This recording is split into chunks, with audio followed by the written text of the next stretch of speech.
ठीक है, इस वीडियो के लिए लंबा परिचय नहीं होगा क्योंकि मुझे यकीन है कि आपने शीर्षक देखा होगा और आपके मन में ये सोच रहे होंगे कि भाई अब आपने क्या पी रखा है। क्या मैं टिप्पणियां पढ़ता हूं? लेकिन नहीं, शीर्षक कोई मजाक नहीं है, न क्लिकबेट और न कोई अजनबी फिल्म का विषय जिसे तुम नहीं जानते। मैं वास्तविक जीवन की बात कर रहा हूं और मैं चाहता हूं कि जब मैं तुम्हें एक अजीब सिद्धांत पेश करता हूं जिसे मैंने भगवान के हाथों छोड़े एक छोड़ा हुआ स्थान पर रेडिट के रात्रि नेविगेशन में पाया, तो तुम अपने मन में उस संदेह को बनाए रखो। क्योंकि हाँ, समुंदर के नीचे एक जहाज है, लेकिन वह टाइटैनिक नहीं है।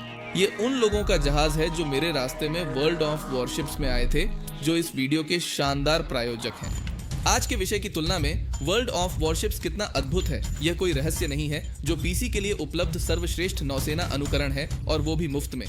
मैं तुमसे बात कर रहा हूँ, पिछले प्लेबैक वीडियो छोड़ दिया है, यह मुफ्त है और हर समय नई सामग्री भी है।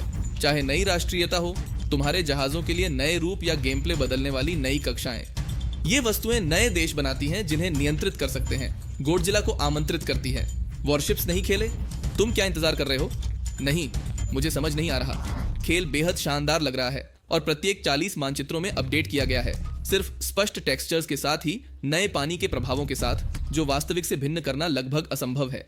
लेकिन आप सामान्य जहाज का उपयोग करके इन्हें घूम सकते हैं नहीं, क्योंकि हमारे पास बड़े जलयान, उड़ान वाहक, विनाशक या क्रूजर्स हैं और डूबने के लिए तलस्पर्शी भी।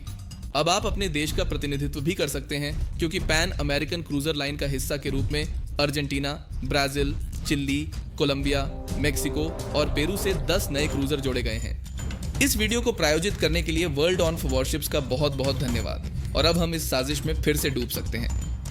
जैसा आप सोच सकते हैं, जब टाइटैनिक डूबा तो यह एक घटना थी जिसने दुनिया को हिला दिया। एक नया और तकनीकी रूप से अग्रणी जहाज जो अड़ने वाला नहीं था, उसे एक बर्फ के टुकड़े ने हरा दिया। इसी कारण बहुत से लोग संदेह करते थे कि शायद कुछ और भी हो सकता है, कुछ ऐसा जो हमें छुपाया गया था, जो उसके डूबने की वास्तविक वजह थी, या कुछ ऐसा जो बड़े पैमाने पर योगदान कर सकता था। कोयले के बंकर में हुई आग से निकलने वाले 10 दिन पहले की घटना से लेकर विस्तार जॉइंट्स में हुई रहस्यमय बड़ी खराबी तक, दुनिया के प्रसिद्ध बर्फ के टुकड़े को मुख्य भूमिका से हटाने के लिए कई सिद्धांत उत्पन्न हुए। हालांकि एक सिद्धांत है जो सभी के ऊपर है, जो इस दुख को मौलिक रूप से इतना बड़ा बदल देता है कि मैं आपको विश्वास दिलाता हूं कि आप कभी भी सभी समय की सबसे उबाऊ प्रेम की फिल्म को उसी तरह से नहीं देखेंगे। एक पुस्तक है जिसे रॉबिन गार्डिनर ने लिखा था, जिसमें कई रोचक घटनाएं चिह्नित हैं जो जहाज के डूबने से पहले हुई थीं, और इस घटना पर मैंने पढ़ा है सबसे पागल लेकिन सबसे समझदार सिद्धांत को देने वाला है। जब जहाज ओलंपिक ने HMS हॉक से टकराया था, उस वक्त 20 सितंबर 1911 को हुई एक घटना सब कुछ की शुरुआत करने वाली थी। जहाज टकराते ही गाड़ी से भिन्न हो जाता है। सभी कानूनी मुद्दों का भुगतान करना पड़ता है, जो हमेशा मजेदार होता है। जहाज की मरम्मत करनी पड़ती है, जिससे पैसा खो जाता है। न केवल मरम्मत में, बल्कि जहाज सेवानिवृत्त होने पर आपका खोने वाला भी गिनती की जाती है। और अगर यह कम नहीं था, तो ओलंपिक की स्वामित्व वाली कंपनी के पास एक और जहाज था जो अब लॉन्च होने वाला था, टाइटैनिक, जिसके कारण सभी इसकी डिले डेट को 20 मार्च से 10 अप्रैल तक बढ़ाना पड़ा, जो आर्थिक रूप से चलने के लिए संभावना नहीं था, क्योंकि ओलंपिक सेवानिवृत्त था। क्या फिर सिद्धांत के अनुसार उन्हें एक विचार आया कि हम ओलंपिक को लेते हैं, उसे पेंट करते हैं और संशोधित करते हैं ताकि यह एक नया जहाज लगे, और हम इसे एक आइसबर्ग से टकरा देते हैं ताकि बीमा का पैसा जुटा सके, जो हमें उस तथ्यों की प्रामाणिकता की ओर ले जाता है जो अब तक केवल पागल अनुमान की तरह दिखाई देता है। JP Morgan white star line के मालिकों में से एक थे, जिन्हें उनके नए प्रमुख जहाज के पहले यात्रा में श्रेणी का पास मिला। यह अजीब नहीं होगा अगर कोई उसके जैसे उच्च पद पर व्यक्ति बस अपनी अंतिम मिनट यात्रा रद्द कर दे। तो वही हुआ जो होना चाहिए था, और स्वास्थ्य संबंधी किसी समस्या के कारण उन्होंने और उनकी पत्नी का यात्रा करने का बहाना देते हुए भी उन्हें यूरोप में छुट्टियों के 2 दिन बाद ढूंढ लिया गया। यह और भी बुरा लगता है जब हम सोचते हैं कि उसने देश को आश्वासन दिया था कि वह टाइटैनिक पर चढ़ेगा ताकि लोगों को अधिक सुरक्षित महसूस हो। और यही नहीं, बल्कि साउथहैम्पटन छोड़ने से 1 घंटा पहले जहाज की मूर्तियां हटा दी जाएगी जो कांस्य से बनी हुई हैं। लेकिन सबसे संदिग्ध परिवर्तन टाइटैनिक की खिड़कियां हैं। कई तस्वीरों में जो टाइटैनिक की ली गई थी, उसमें दिखाया गया कि उनका डिजाइन वास्तव में कितना संबंधित था, और हमें उसी प्रकार की खिड़कियां दिखाई दी गईं जो एक ही दूरी पर स्थित थीं। जबकि ओलंपिक, जो एक पुराना जहाज था, अपनी ओर से अनियमित खिड़कियों के साथ असावधानी से अलग था। तो समुद्र के नीचे पाए जाने वाले जहाज की तस्वीरें देखते समय लोगों की आश्चर्य को समझेंगे जब वे उन लापरवाह खिड़कियों को देखेंगे जो ठीक वही खिड़कियां हैं जो ओलंपिक की हैं, न कि टाइटैनिक की।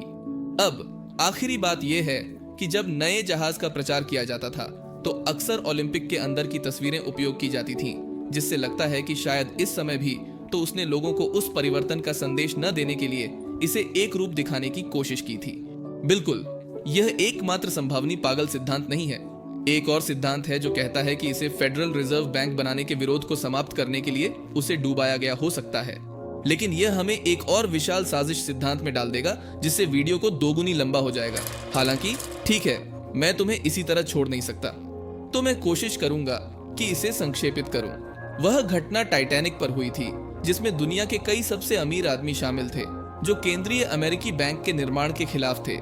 वहां उस समय घटित हुई अत्यधिक प्रचारित एक घटना थी। कुछ लोग सोचते हैं कि बहुत शक्तिशाली व्यक्तियों ने जहाज को डुबाने का काम किया क्योंकि वे प्रभावशाली और पहली श्रेणी के थे, लेकिन जॉन जेकब, एस्टर क्वार्टर, बेंजामिन गुगेनहाइम और इसिडोरो स्ट्रस मर गए। बहुत अजीब है, मॉर्गन कभी टाइटैनिक पर नहीं चढ़ा। लेकिन वास्तव में बात करें, बहुत सारे साक्ष्य हैं जो दिखाते हैं कि यह सिर्फ नाकाबंदी से असंभव था। तो कैसे क्रू नौकर एक पुराने जहाज को हाल ही में लॉन्च किए गए टाइटैनिक से गलती से भिन्न कर सकते हैं? यहां तक कि कोई भी संदिग्ध गतिविधि न दिखाई दे, जैसे बीमा पॉलिसी को बढ़ाना या जिन लोगों को वास्तव में उस दिन जीवन खो दिया गया था उन्हें अधिक चेतावनी नहीं दी गई। यह बात नहीं हटाती कि ओलंपिक की कहानी टाइटैनिक के डूबने के रहस्य से जुड़ी हुई है, जिससे इस अदृश्य ताकतवर टाइटान की कहानी को और भी व्यंग्यपूर्ण बना देती है, जानते हुए कि यह नाम केवल नष्ट होने के लिए ही जन्मा था, लेकिन यहाँ आपका काम रुकता है। इस घटना के बारे में इतिहास और प्रमाणों को जानकर आपका क्या विचार है? क्या टाइटन को एक बर्फ का टुकड़ा था या कुछ और अधिक खतरनाक था? खतरनाक? वर्ल्ड ऑफ वॉरशिप्स के उपनगरियों, इसे डाउनलोड करें। मुझे समझ नहीं आ रहा कि तुम यहाँ क्यों हो।